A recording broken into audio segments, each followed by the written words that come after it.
আজ আমি কথা বলবো জার্নালিং মানে লেখার অভ্যেসের ব্যাপারে। দেখো, যারা লেখার অভ্যেস জারি রাখে, যারা লিখতে ভালোবাসে, তাদের জন্য তো দিস ইজ অ্যামেজিং টেকনিক বলতে পারো লেখার অভ্যেসটাকে। বা এটা একটা মেন্টাল হ্যাক বলতে পারো, বা এটা নিজেকে শান্ত রাখার, নিজেকে পিসফুল রাখার, নিজেকে রিল্যাক্স রাখার একটা খুব ভালো অভ্যেস বলতে পারো। কারণ যারা লিখতে ভালোবাসে তারাই একমাত্র এর বেনিফিটটা বুঝতে পারে।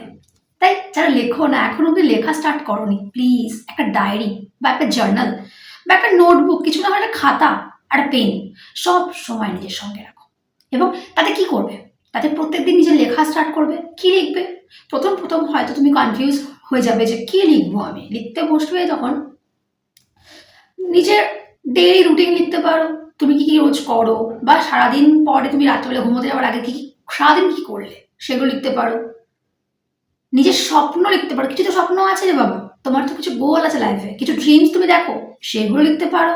এবার কিভাবে লিখবে সেগুলো? যখন তুমি ম্যানিফেস্ট করতে চাও, যদি ম্যানিফেস্টেশন জার্নাল, দেখো জার্নালের কিন্তু অনেক রকম ধরন রয়েছে। জার্নালের নর্মাল জার্নাল রয়েছে, ম্যানিফেস্টেশন জার্নাল রয়েছে, গ্র্যাটিটিউড জার্নাল রয়েছে, স্ক্রিপ্টিং জার্নাল রয়েছে, বহুত রকমের জার্নাল রয়েছে। এবার যদি তুমি ম্যানিফেস্টেশন জার্নাল ট্রাই করতে চাও, তাহলে তোমাকে ম্যানিফেস্টেশনের মতো লিখতে হবে, ম্যানিফেস্ট করার মতো লিখতে হবে। এবার ম্যানিফেস্টেশনের মতো লিখতে গেলে কিভাবে লিখতে হয়? প্রথমত, সেখানে আমি ফিউচার টেন্স ব্যবহার করতে পারবো না। হ্যাঁ, যখন তুমি কোনো কিছু চাইছো লাইফে, কিছু একটা চাইছো, তোমার কিছু একটা ডিজায়ার রয়েছে, তখন তুমি কখনোই সেটা ফিউচার টেন্সে, মানে এটা আমি হতে চাই, এটা আমি হব, হলে ভালো হয়, এটা আমি হব, লিখতে পারো না। কখনোই এভাবে লিখবে না। কিভাবে লিখবে? প্রেজেন্ট টেন্সে, যেটা তুমি অলরেডি মনে করবে হয়ে গেছো। ইয়েস, ম্যানিফেস্টেশন এইভাবেই সবাই করে। ফিল করা ম্যানিফেস্টেশন মানে কি? যেটা আমরা ফিউচারে চাই সেটা আমরা বর্তমানে পেয়ে গেছি, এইভাবে ফিল করতে হবে। চোখ বন্ধ করে ভেবে নিবে, যদি ফিলিং নাই আসে চোখ বন্ধ করে লেখার আগে ভাববে যে ইয়েস, যেটা আমার স্বপ্ন সেটা আমি অলরেডি হয়ে গেছি। নিজেকে চোখ বন্ধ করে দেখবে সেই জায়গাটায়, সেই স্বপ্নটা যেটা তুমি হতে চাও।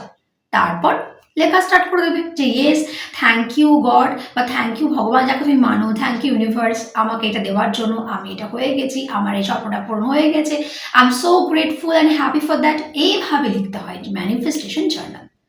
আর যদি ট্রাই করতে চাও গ্র্যাটিটিউড জার্নাল, তাহলে সবার আগে গ্র্যাটিটিউড মানে ধন্যবাদের লিস্টটাকে তোমাকে তৈরি করতে হবে। আমরা সবসময় কমপ্লেন করি না, আমাদের কমপ্লেনের, অভিযোগের কোনো শেষ নেই, কিন্তু তোমাকে অভিযোগটাকে কিছু সময়ের জন্য ভুলে গিয়ে তোমাকে কি রাখতে হবে মনে? ধন্যবাদ। তুমি 5 থেকে 10টা জিনিস তুমি খুঁজে বের করবে, কি কি জিনিসের জন্য তুমি গ্রেটফুল, প্রত্যেক দিন সেগুলোকে লিখবে। ধরো তুমি সকালে ঘুম থেকে উঠছো, অনেকেই আমরা কিন্তু সকালে ঘুম থেকে উঠে আমরা জানি না, আমরা আগের দিন রাতে ঘুমোতে যাওয়ার আগে জানি না যে সকালে আমরা সুস্থভাবে উঠতে পারবো কিনা। অনেকে ঘুমের মধ্যে কিন্তু ডেথ হয়ে যায়, এটা খুব বাস্তব সত্য। তাই সকালে ঘুম থেকে যখন আমরা সুস্থভাবে উঠি, তার জন্য ধন্যবাদ দেওয়া উচিত। আমাদের যে শরীরটা, আমরা বেঁচে আছি, শ্বাস নিচ্ছি, নিঃশ্বাস নিচ্ছি, কথা বলছি, দেখছি, কত কিছু আছে আমাদের জীবনে গ্রেটফুল হওয়ার জন্য। আর তা না করে আমরা শুধু অভিযোগ করে চলছি, আমার এটা নেই, আমার সেটা নেই, আমার বড় বাড়ি নেই, আমার বড় গাড়ি নেই, ওর ওটা আছে, আমার ভালো জব নেই, আমার কিচ্ছু নেই, আমার রিলেশনশিপ নেই। কিন্তু কি কি আছে সেটা দেখো। তুমি আছো, তুমি আছো, তোমার এই সুস্থ শরীরটা আছে, তোমার এই ব্রেনটা আছে, যেটাতে তুমি কাজ করছো, যেটা দিয়ে তুমি অনেক ভালো ভালো জিনিস ক্রিয়েট করতে পারো। তাই ধন্যবাদ দিতে হবে বস, ধন্যবাদ দেওয়া প্র্যাকটিস করো। কিভাবে ধন্যবাদ দেবে এবার বলে দিই।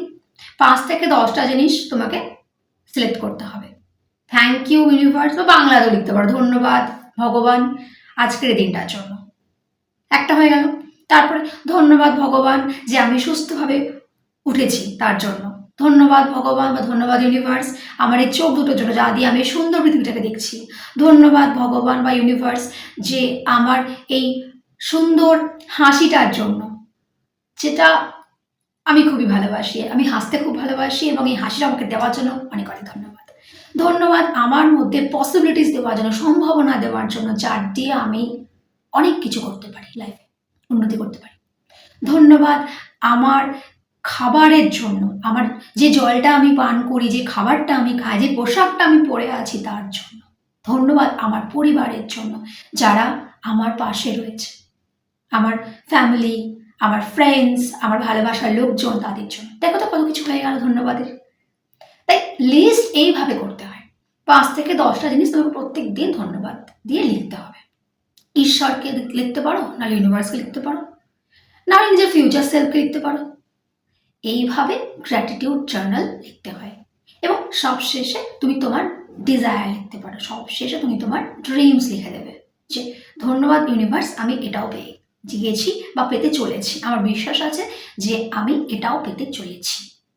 কারণ একবারে যদি তুমি লিখে দাও, তোমার ব্রেন জানে তুমি পাওনি ওটা, শেষের উইশটা যেটা তুমি চাইছো। কিন্তু তুমি যদি এইভাবে লিখে আমার বিশ্বাস আছে আমি এটাও পেতে চলেছি, তখন ব্রেন কিন্তু আর কোনো প্রশ্ন করবে না, সে বিশ্বাস করে নেবে যে হ্যাঁ, তুমি যখন এইগুলো পেয়ে গেছো তখন তুমি এটাও পেয়ে যাবে। এইটা হচ্ছে গ্র্যাটিটিউড জার্নাল। তো অনেক রকমের লেখার অভ্যেস আছে, অনেক রকমের লেখার ধরন আছে, আমরা অনেক কিছু লিখতে পারি।